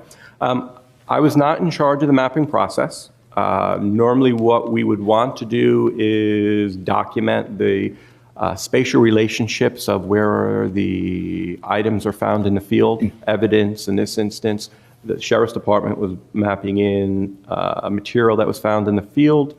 For me, they were also, mapping in all the skeletal remains. And so the whole process for them, there were multiple ways that we can actually map a scene. One of the best and most accurate ways is actually using a computerized transit, probably the total station unit. And this was part of the mapping process that was undergone by the Sheriff's Department. And again, were you, obviously not there every day, but monitoring the progress as bones were recovered? Ron Murdoch, if I remember correctly, was in charge of using the total station, and he did talk to me. We did discuss how that was being done. Correct. And when remains were found, would you examine them? Yes, if I was there. So my role, not only to advise on the recovery and to assist with some of the recovery, I was also there every day that I was in town and available. I would go out to the scene and always assess what type of bones were found or suspicious material. The sheriff needed to have an idea of which bones that were located were actually human, because one of my jobs was to assess how we needed to expand the search. So if they were finding, let's say, non-human bones, I would be able to let them know. And when they found human bones, we would discuss what was going on, which material represented human bones. This is a big part of what was involved because of this environment and the small bones. Did the search area progressively increase based upon what was found? Correct, yes. As we initially started in the main area, additional CSIs worked south of us, all right, also searching. And as additional human remains were located, I would talk to Susan Mears and say, okay, we're locating remains in this area and we need to expand out further. We need to make sure. So we started with a smaller area, and that area kept expanding and expanding as additional bones were located. At this time, you ought to move into United States Exhibit EP. Be received in evidence, the states numbered. 241. May I publish? You may publish. All right. Let me see when this comes up. Doctor, if you could just kind of explain to the jury what it is they're looking at here. It hasn't changed. The image has not changed for me. I know it won't. They can see it now. Just you could see it before, they can see it now. Well, all I see still is the canopy picture. That's what I want you to explain. When you were talking about it, they couldn't see it. Oh, I'm sorry. That's okay. Okay. All Now right. that they can see it, Okay. explain what you... That makes sense. All right. So what we're looking here is some of there are a lot of vines in the area, and like I said, I'm not sure which day this picture is from. This is just showing some of the process. And some of the process had to involve removing some of the vines and some of the overgrown plant debris, tree debris. In this area, they set up a canopy over the initial area, and we can also see, we talked about how all the debris would be collected. So we would screen that debris, and you could see there are pails out there. That's what the pails represent. All right, so every time all of the people involved that were in the field removing material, all right, they'd be on their hands and knees. They would pick up that material. They would go through it, but there's always a possibility there could be something stuck to the plant debris, and then they would place it in a pail. And that's what they're just showing, where there were pails out there. And when items were located, they would place flags out there, and the flags would have the whatever number that item was given by the Sheriff's Department. They would document that with photographs. And because we're dealing with such small bones, the idea was we needed to remove those bones, but the flag was placed at the location where they were found, so it could be, that location could be mapped later on. Is it important in your eventual evaluation to know where particular bones are found and in what order? When trying to understand how the skeletal remains may have been dispersed and disarticulated at a site, you would definitely need to know where all of the skeletal remains were located. And if you could explain the word disarticulated. Okay, I'm sorry. That's okay. Disarticulated would mean when the bones are separated from their natural position. So disarticulation would occur at a joint, and then when the bone is separated at the joint. All right. I'm going to unpublish to the jury and bring up State's Exhibit EQ. Do you recognize this photograph of the process? Again, just a Yeah, closer and that's photograph of the process. a picture just showing where the flags are being placed. My guess is there may have been some pictures taken at this point, but we see all of the flags representing where some of the items. It's not. Hold on a second. No problem. That's okay. Again, this is a picture showing that process. Correct. All right. This time you ought to move into evidence State's Exhibit EQ. What says the defense be received in evidence as, State's Exhibit number 242. And may I publish? you may publish. Now you can describe it to the jury now that they. Hold on Okay. one So second. this is a Just 1 second. There's a delay. Okay. Now they can see it. Go ahead and explain it to them. All right, this would be a close-up of, I'm assuming, the earlier picture we were looking at from a different angle. And this is just showing one of the CSIs, the one that was in charge of documentation. And my guess here is she was probably, you could see on her back, there's the camera, all right? And there are flags representing locations where items were found. And I'm having a hard time seeing the picture, but I think what she's actually doing is, it looks like in her left hand that she has one of the envelopes for evidence collection. So she's probably collecting. If you want to wait 1 second, we can actually zoom in. Okay. Perez, can you zoom in on the individual in the photograph, please? Okay.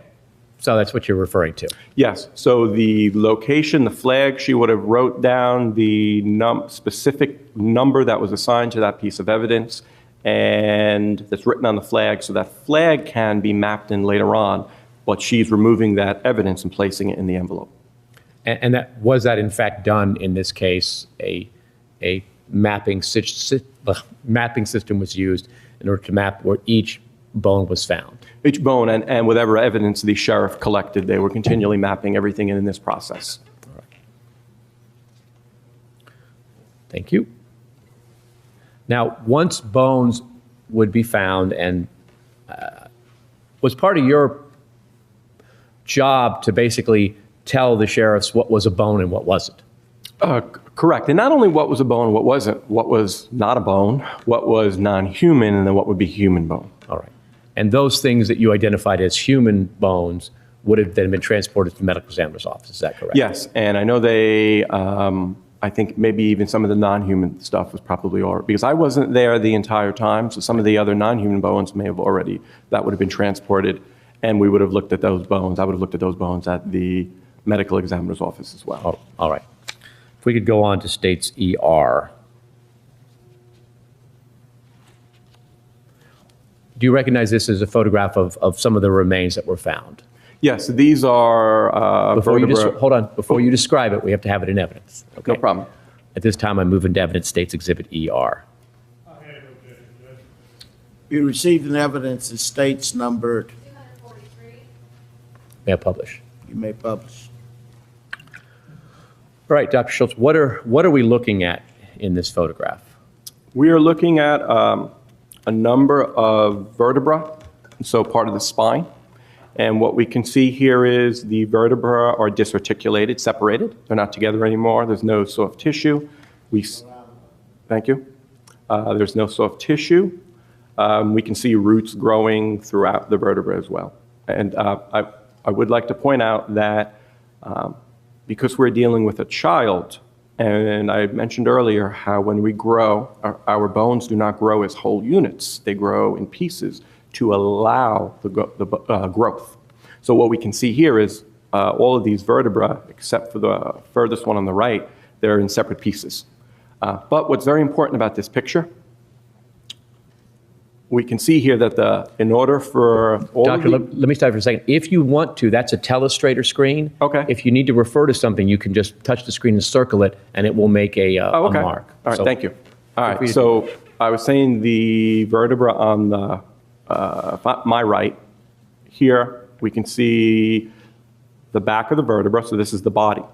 What's interesting from my perspective when we look at this image, here's a vertebra where the body's separated. All the other ones are separated. And all of these bones were found in one location. So it would have to tell you that these bones were transported while they were still held together. Not only all the vertebra held together, but the parts of the vertebra held together with some soft tissue. And was this particular set of bones found at a different location than the skull? Yes, these were found at a different location. And we'll discuss that more later, but that's significant in terms of how they got transported. Correct. All right.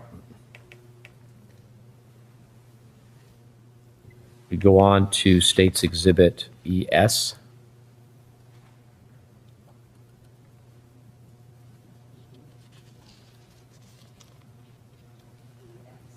Oh, I'm sorry. My apologies. EW was the next one we wanted on the list. I apologize. Do you recognize this particular item? Yes.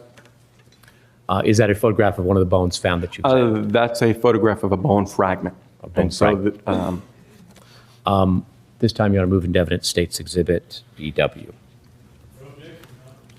Be received in evidence that states numbered, 244. May I publish? you may. This particular bone, again, we see a bone and then we see a manila envelope, I guess, with some writing on it. Is that what you were talking about, how each bone is documented as to where it came from? Correct. All right. This also indicates 6 inches deeper below large roots. That's how they would indicate where they found it? They would have information on the bag. Now, on this one,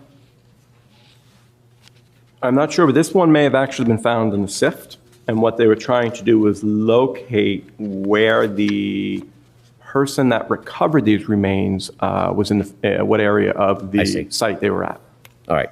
So this was actually covered in sifting, not something that was found. I think so because she says lane 5, but so that's what I think this may have been a sift bone. All right. So you said this is a fragment from another bone. Correct. All right. Just one moment. If we could have State's Exhibit, let me unpublish, State's Exhibit FA.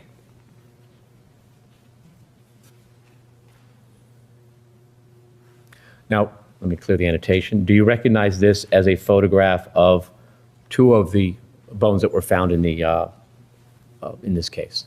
Yes. This time, moving to evidence, State's Exhibit FA. FA. There being no objection, it would be received in evidence that states numbered, 245. May I publish? you may publish.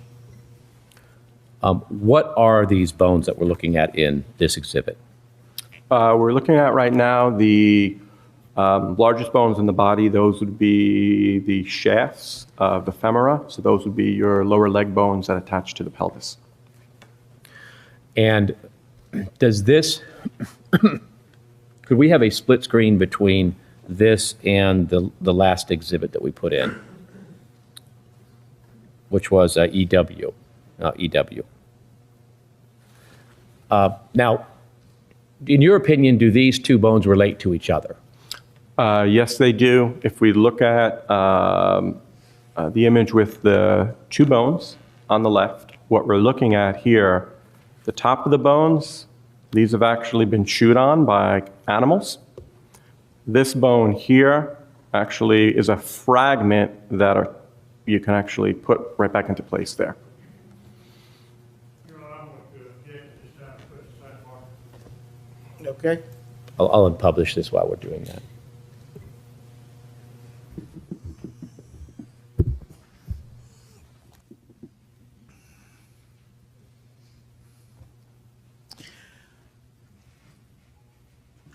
Okay, ladies and gentlemen of the jury, now is the time for our recess. We will be in recess to 25 to the hour of 11. I'm going to ask that you not discuss this case among yourselves. Okay, we'll be in recess. Let's go back. We can unpublish to the jury, please. And let's go to State's Exhibit EZ.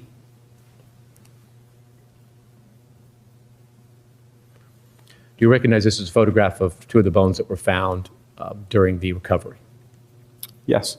This time, got to move into evidence, State's Exhibit EZ. Be received in evidence. Page 247. You wish to publish. I do. Now, these particular bones, is there some significance to these bones that you would like to describe to the jury? These bones represent part of the pelvis. So if you were to, with your hands, palpate your waist, you generally would be palpating the top area of your pelvis. So since we're dealing with a child, each one of these, they're called os coxa, would grow as 3 bones, and then through the maturity process, they would fuse. So what we're looking at are the top parts of each os coxa. This one here, we do have some carnivore damage on the bottom and some adipocere here as well. And what is adipocere? Adipocere would just be a conversion of fats in the body into essentially a wax. Is, in your overall opinion of the taphonomy of this case, is where one of these bones was found significant? One of these, yes, was found almost completely buried in the muck. And that's, you're going to just explain later why that's significant. Yes. Okay. Which one of these was that? Off the top of my head, I don't know. I'd Okay. have to check notes. That's fine. Do you need to check your notes? Go ahead.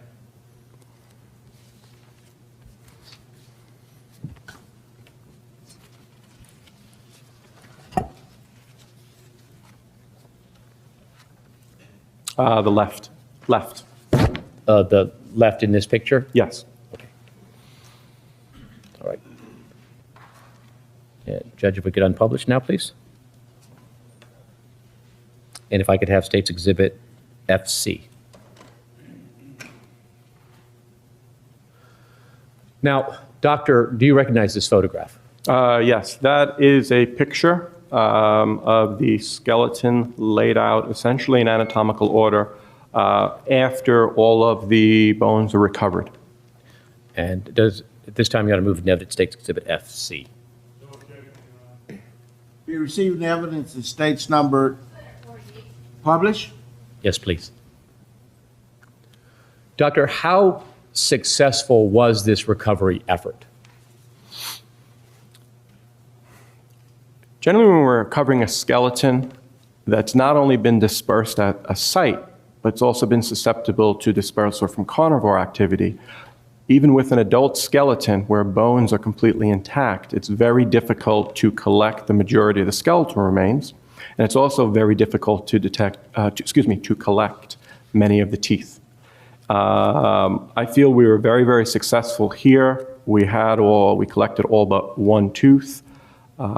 We have most of the spine, many of the ribs, all the long bones, and then the tiny bones, hands, feet, left foot, and we did recover one bone of the right foot. The only reason we had one bone of the right foot because there was carnivore activity in that part of the skeleton. And the only part missing is the For the most part, there are a few pieces here and there missing. take it down. I've had enough of that. So this 9-day effort, would you say that it was a successful effort in terms of your experience with this kind of recovery efforts? Yes, I would say very successful in terms of what was recovered and mapping the location of all those bones as well. And were you provided with the information and the mapping about where the various bones were? Yes, Ronald Murdoch, one of the CSI supervisors of the Sheriff's Department, he was in charge of the mapping, and he had provided me with all the locations. Right.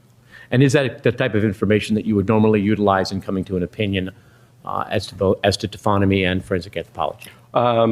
When you say type of information, can you specify, please? This is the type of information that you as an expert would normally use in coming to opinions. Yes, we would need to know spatial relationships of all of the bones out at the site in relationship to the dump site, and we would want to have things mapped out.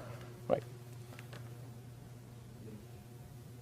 First, could show the witness State's Exhibit QG.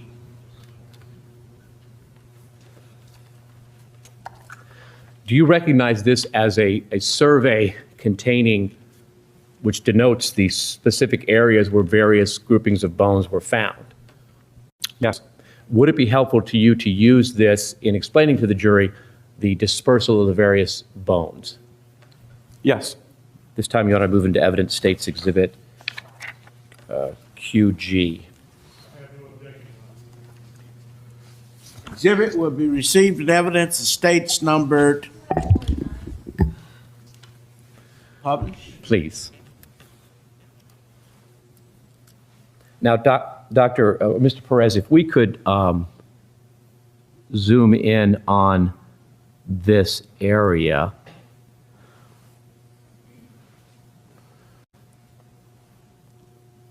Let me clear the annotation. Now, Doctor, does this part of the survey essentially give us all of the areas where bones were found? Yes, it does. Okay. If you could just explain, and do you have a specific listing of what was found in each area? In terms of the bones, yes. Okay. Well, if you need to refer to that to refresh your recollection, just let us know you're doing it and go right ahead. What I would like to do when I explain this is just provide a generalization of the different bones, not provide an itemized list because Absolutely it'd fine. be too long. Okay. Just All right. start with Area A. What is Area A? Okay. Area A, do I need to highlight here? If you want to, you may. Okay. Area A in the image here is going to be what we feel is probably most likely the primary depositional area. So where the body and mass of bags, the body being in the bags, was placed into the woods. This would have been where the initial separation of some of the body parts occurred, such as the skull, the arms, the lower limbs would have separated here. And then what we're able to do is, as I'm able to do as I walk through here, is talk about how the skeleton, as it was dispersed at the scene, we can follow along with which parts were actually separated at specific locations.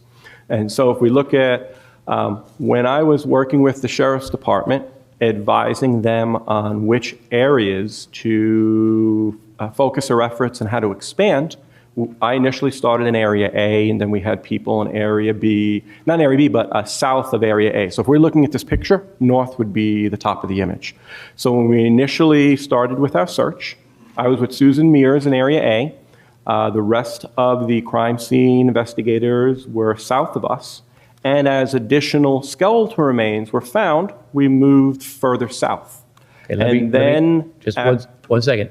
If you want to designate a new area of search, you could do it in a different color. Well, I'm just doing a generalization, okay, Right. because this whole entire area was searched. So what I'm trying to say is, as we were in Area A, we also had people outside here working across this way. And then when this entire area was searched, what I would do is talk to Susan Mears, go through with her what the progress was for the day. We'd talk about where skeletal remains were located, and then we would talk about how to expand the search. So for example, as Area F, Area G, more material was found, the search progressed further south.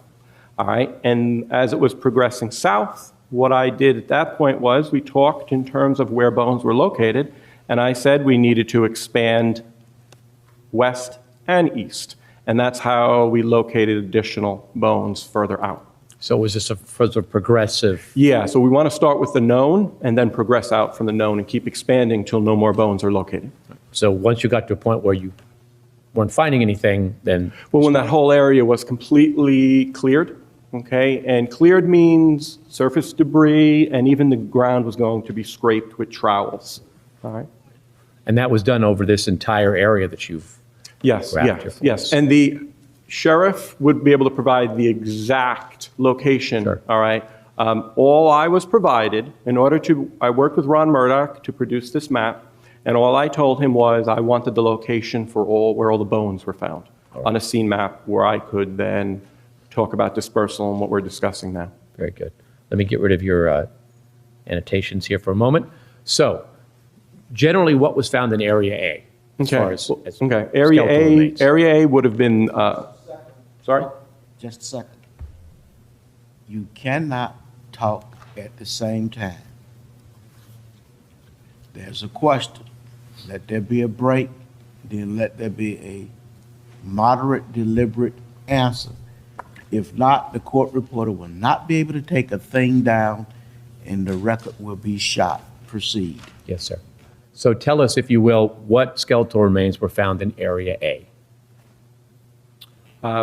Area A was the initial area where they located the skull, the bags, where additional bones that were found there.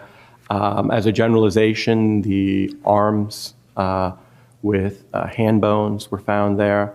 The lower legs were also found there with the left foot. How about Area B, the area closest to A? What was found there? Left B was the shaft for the upper arm bone, the humerus.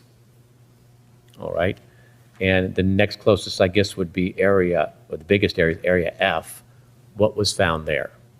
As we progressed further, I guess that would be a southeastern direction. In Area F, what we can see happened here, the trunk of the body with the pelvis and the lower legs more than likely was dragged to this area, because what we see only in this area, we see primarily there are some additional bones, but we do find both lower leg bones and part of the pelvis, and some other bones are located here as well. And those would be a connected anatomical unit.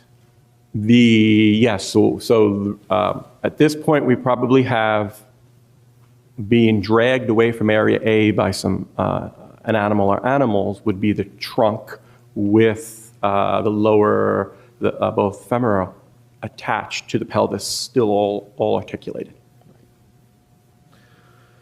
All right. What further dispersal can you describe for this diagram? Okay. Well, I just wanted to point out Area D. All right. That's the area where we had only located one bone. This is over to the far left of the diagram. Is that correct? Yeah, and that's the only bone we found for the right foot, and that did exhibit carnivore damage, which documented what we believe clearly was going on at this site. That Area D, animals had dispersed, and we said, then we go back to Area E. We didn't talk about Area E. That was a hand bone found there. Let me ask you one question about Area D before you get off that. You said that was the one bone. Is that the one bone of the foot that no other bones were found? Correct. Okay. Yes. All right. Okay, so go ahead. You were going to, I think, Area E. Is that what's the next one you're talking about? Yes, Area E was just one hand bone. That's off here in the top of the picture. That's Area E. Correct. Yes, that's Area E. Okay. You told us about Area F. How about Area G? Okay. So if I could just explain further, Area F Sure. is where, Area F is where we did see carnivore damage on multiple bones. And Area G, all right, at this point to Area G, we more than likely had most of the spinal column, so most of the vertebrae still together with many of the ribs attached. And what we see separating out at this area would be the bottom of the spinal column, or the lower vertebrae that would have separated here. And that's in Area G? Correct, Area G. Again, is that consistent with, again, an animal moving? Yes, yes, still be consistent. Like I said, there was damage to the pelvis area. That part of the spinal column would attach to the pelvis, make a part of the pelvis. How about Area H? Area H, we start to see more of the ribs that are disarticulated or separated at this point. Okay, and yeah, so ribs. There are some other little bones, but I'll just if I just use a generalization, like Yes. I said, I would. Sure. How about area I? I guess is the last one we. Yes, area I, discuss. at this point, we have not, up until area H, we haven't seen most of the spine. So what's interesting about area I is, if we start at the top of the spine, we first have the cervical vertebra, 7 of those. Then we go to the thoracic vertebra, 12. And then we go to the lumbar vertebra, 5. So that's 24 vertebra. If we go to area I, we found 20 of the vertebra there. So this would be consistent at this point as the trunk is being dragged through the woods. The bones that are not held on with as many potential ligaments. There's going to be more ligaments helping to support the spinal column to hold it together. So it's consistent with that part of the spinal column being dragged while it's relatively articulated. And as I mentioned earlier, almost all of these vertebra may even be 2 parts because they have not fused yet due to growth. So it's consistent with this potentially as a whole anatomical unit, a whole block being dragged to area I where decomposition would have occurred, continued there, finished. In order for that to occur, would it be correct that the skeleton would not have to be completely skeletonized? There had to be some tissue connecting these bones in order for them to be moved as a unit. Yes, there would have had to have been some tissue holding the bones together, correct. Have we covered all the areas now? I think we have. Yes, we spoke about all the areas. All right. Now, based upon this dispersal pattern, do you have an opinion as to whether this body was deposited in area A as a complete intact unit? It may have been relatively intact. I don't know exactly if it was a complete unit because it would have been in the bags, but it would have been, we still would have had, if we look clearly at area F, clearly the trunk and lower legs would have still been all articulated. I couldn't tell you if all the other parts, whether or not they had separated yet, the ones that were found in the locations closer to the road. Just so we're clear, there's no indication that the body was dismembered by using any kind of tool or anything like that. No, we did not see any evidence. Whatever separation occurred was through the natural process of decomposition. Correct, would have been natural. Now, based upon the dispersal pattern, and there was one particular bone that we talked about, the hip bone, and I forget what your technical term for it was, that we talked about in one photograph, you said was buried in something. Can you explain to the jury what the significance of the way that bone was found is to your ultimate opinion about taphonomy? When trying to interpret how long the bones may have been at the site and also how they were dispersed. Okay.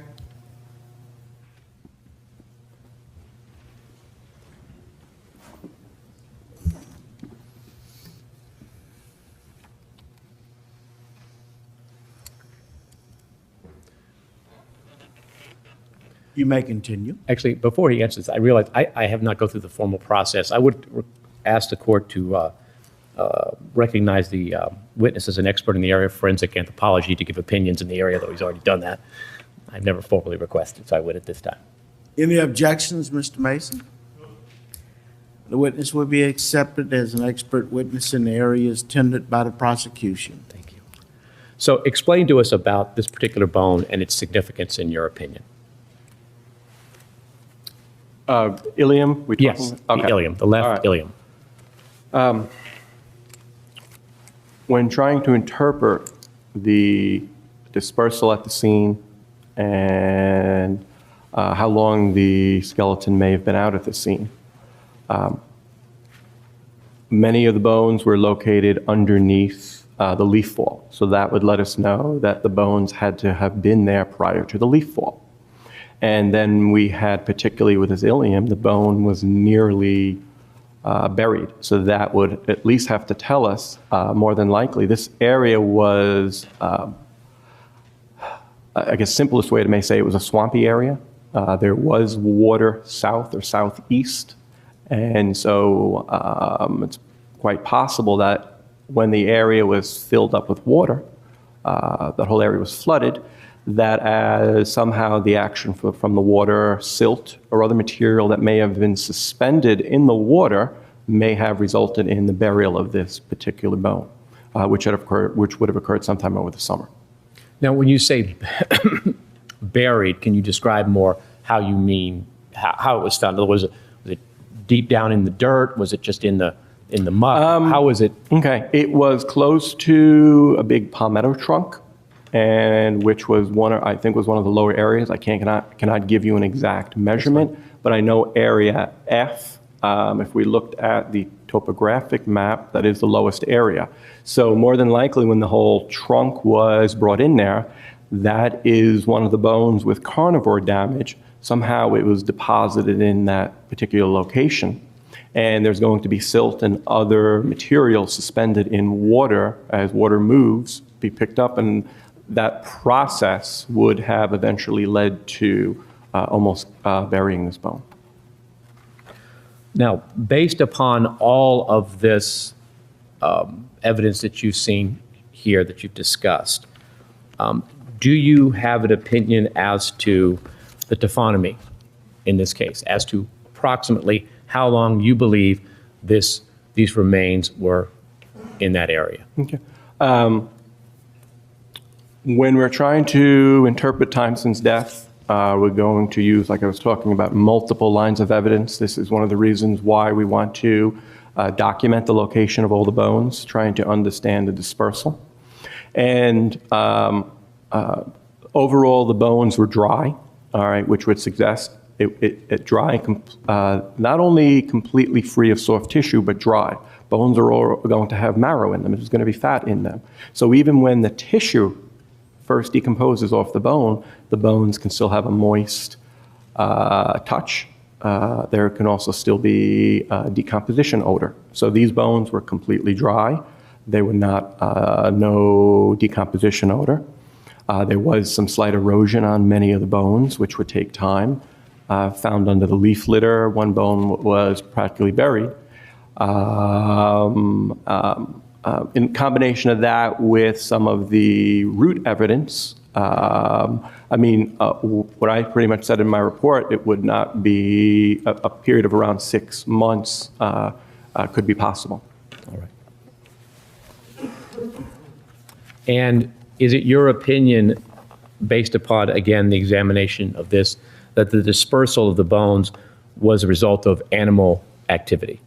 I would say primarily a result of animal activity when we're finding animal activity directly on the bones in some of these areas. And I don't, off the top of my head, I need to look at my report, at least on one of them. I mean, there was some animal chewing even on a couple of the ribs that we did know. And, that's one thing. This area was processed very well. There are missing bones, and they were, in this instance, taken away by animals. They could have been chewed and nothing left of the bone after that. No further questions. Cross-examination.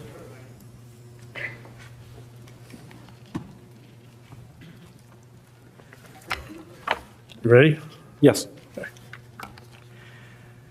Now, as a forensic anthropologist, amongst the things you do is not only help or direct the location of bones, but you examine the bones yourself. Correct. And did you, in fact, x-ray bones? The bones were x-rayed. Something you directed?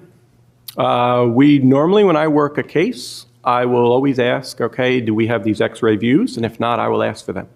In your examination of the bones and the x-raying of the bones, sir, isn't it true you found no evidence of any pre-mortem trauma? No, there was no evidence of perimortem trauma. Meaning no prior childhood broken bones, fractures, any such thing? Are you asking antemortem trauma? I'm sorry? I'm not sure if your question, if you were asking, did we find, I think you asked me two separate questions. All right, well, Okay, go ahead. let me start over. sometimes the acoustics in here are weird and I Okay. can't hear well anyway. So, you found no evidence of any fractures, correct? No evidence of fractures. And no evidence of any twists or torquing of bones? No, no evidence. No evidence of anything to indicate to you that this child had ever had any traumatic injury whatsoever before her death? No evidence.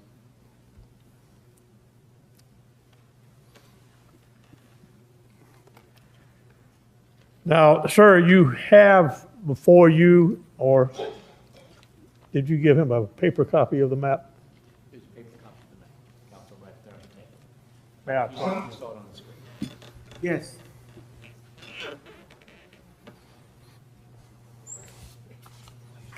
Thank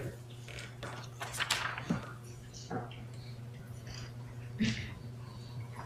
Print on that too small for me to attempt to read, sir. Would you look at it?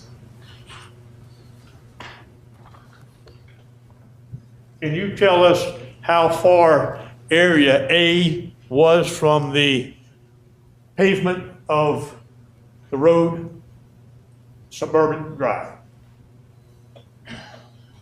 If I use the scale, like I said, I did not do the mapping, but if I use the scale on the mapping, without having a ruler in front of me, I would think 25 to 30 feet maybe, Area to the edge of the road, right? A, did you participate in the measurements at all? I did not, no, I said that earlier. I did not document the measurements. The measurements were collected with a total station, and they also had a 3D scanner. So this map only shows different elevations and lines that would show the elevations? Yes, and the total excuse me, a 3D scanner was brought in, and that's what I said earlier. I did not do the measurements. My job was not the mapping. The measurements were provided to me. Who provided the measurements to you? Ronald Murdoch. Ronald Murdoch. And he didn't, what he provided to me was, he didn't necessarily provide measurements.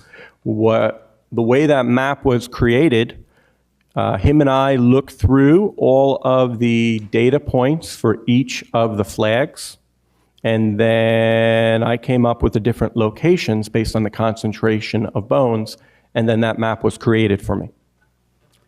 Okay, so when I ask you if you know specifically how far the beginning of area A and where the skull was from the edge of the pavement, you can't tell me. If you give me a ruler, I could. Well, fresh out. Okay. Do you know, sir,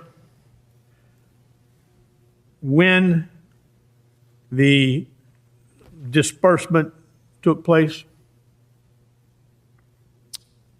I'm not sure I understand the question when you say when. Well, we start with area A. And area A, you say, was the primary site where the skull, the bags, arms, hand bone, lower leg bone, and so forth are located, right? Yes. Okay. And all of those items were in bags, right? Originally, yes. Originally, before you had to reconstruct it and set it out as you did in the exhibit. Well, I would assume when I say in bags, originally when deposited out at the site. Okay. And from the site was gathered the plastic bags, the laundry bag, the skull with bones in it. You know that, you saw it. Correct. All right. But the other areas where there were some bones or fragments, there were no bags, correct? No bag. Well, excuse me. No bags. I could not tell you parts of bags. That I could not tell you since that was not my job to analyze that material. So then the majority of what would be found and in a bag and so forth was all area A, right?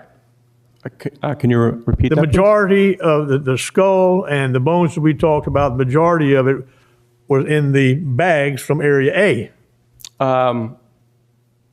I wouldn't necessarily say majority, and I would say found in the area. What you're referring to, I would say correct. The majority of that skeleton material was found in the area of A. And it was only after inspecting the content of the remains from Area A that you discovered there's missing bones, right?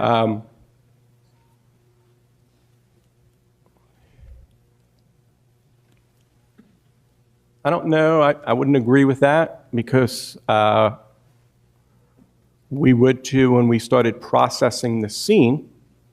We did have people in other areas of the scene we were processing at the same time, and people were locating additional bones in south of Area A before we had Area A completely processed.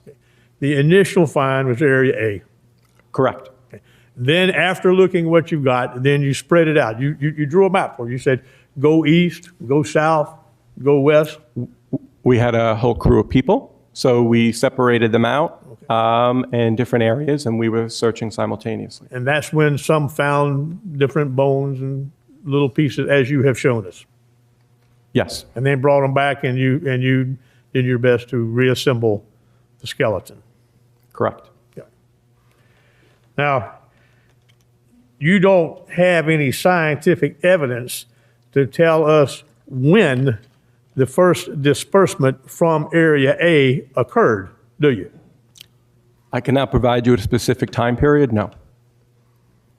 And same question as to areas B, C, D, E, F, G, and I. Yes.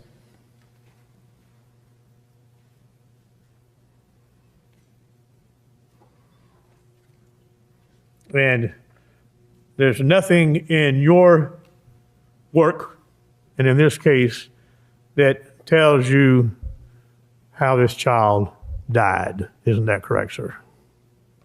That's not a question that I would answer, and I did not. All I would look for would be perimortem trauma, and we did not find any perimortem trauma. And when you studied some of the remains and looked at duct tape, you did, right? On the skull, I did not analyze it. I looked at the duct tape on the skull, but I did not look at and analyze the duct tape itself. And duct tape was not covering the nasal aperture, was it, sir? No. Thank you very much, Your Honor. I have no further questions. Redirect. What's a nasal aperture? What's a nasal aperture? Nasal aperture is the hole on the skull where the nasal area would be. So it's what, if you took everything else away, the opening where the nose would be. Correct. If you were to remove the nose, the nasal aperture would be that hole. Correct. And the tape wasn't covering the entire nasal aperture. Is that what you said? The tape was covering the mouth area. The mouth area. Yeah. Do you know whether the tape was in a position where it would have covered the nose had it been there, or do you just don't know? Possibly, but based on what I saw, there was no way to say that exactly. Okay. Because not to be indelicate, the nose wasn't there anymore. Correct. I'm going to need to, if I may have just a moment, what is the full skeleton?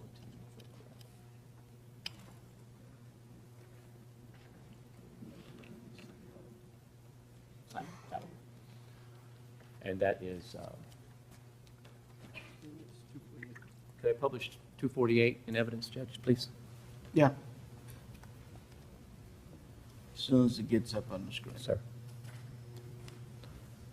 Publish 248. Mr. Mason asked you a question and may use the word the majority of the bones be in one place or another. If you could circle on this, what bones were found in Area A to the best of, generally? Can If I you need refer to my notes? Refer to your report, that'd be fine.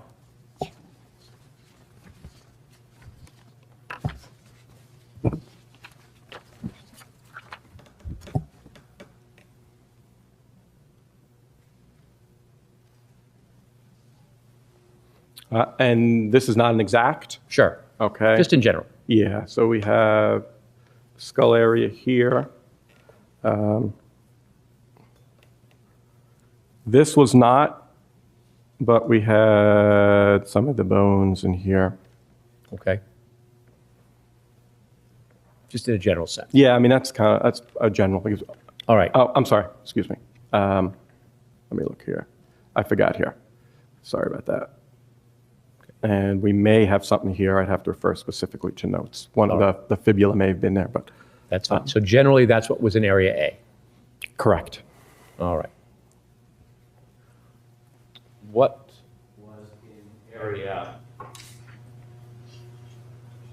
Get my glasses too.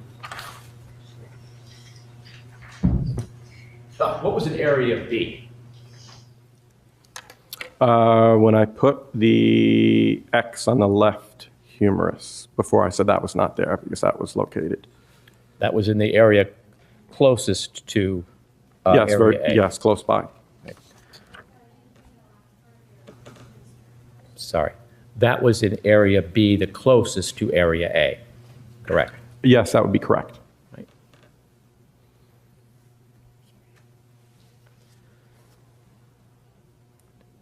What was in Area F?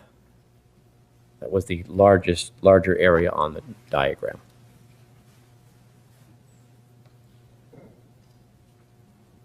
Area F, it appears a little larger because the dispersal was out a little further. But in Area F, we do have the clavicles, which are your collarbones. And then we have parts of the pelvis and the proximal ends of both femora, okay, the shafts. And we do have some ribs. And one part of a vertebra. That's in Area F, correct? Yes. All right. What parts do we have in Area G? Area G, what we see in Area G is that's where we see some separation of the bottom or distal end of the spinal column there. And then Area G, we had a couple ribs. Okay. How about Area H?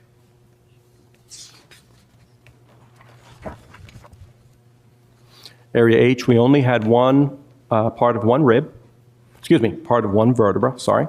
And then we had a bunch of ribs, and I don't have the exact ones in That's front of me. fine. And how about Area I? Area I, we see more ribs, but I don't have the exact vertebra, but we had close to 20, we had 20 vertebra parts representing 20 vertebra. We can get rid of that photo now, please.